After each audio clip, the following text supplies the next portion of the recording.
আজকে আমি বানাবো রুই মাছের ঝোল। তার জন্য রুই মাছগুলো ফ্রেশ করে ধুয়ে ওদিকে টমেটো আলু কেটে নেব। তারপর কড়াই গরম হয়ে গেলে কড়াইতে দিয়ে দেবো তেল। তেল দেওয়ার পরে আমি মাছের মধ্যে দিয়ে দেবো এক এক করে নুন, হলুদ আর সামান্য একটু সর্ষের তেল দিয়ে আমি মাছগুলো ভালো করে মেখে নেব।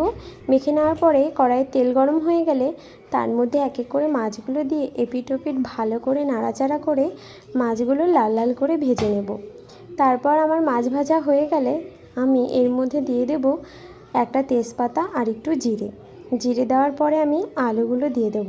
আলু দিয়ে হালকা যখন একটু লাল লাল হয়ে আসবে তার মধ্যে একটু নুন, হলুদ, কাঁচা লঙ্কা, আদা জিরে পেস্ট দিয়ে আবার একটু নাড়াচাড়া করে এর মধ্যে দিয়ে দেব জল দিয়ে তারপর টমেটো দিয়ে দেব। টমেটো দিয়ে আমি ঢেকে ঢেকে কষিয়ে নেব। কষানো যখন হয়ে যাবে তখন আমি এর মধ্যে আবার জল দিয়ে ফুটিয়ে নেব। তারপর মাছগুলো দিয়ে একটু সামান্য গরম মশলা দিয়েই পুরো রেডি এই মাছের ঝোল।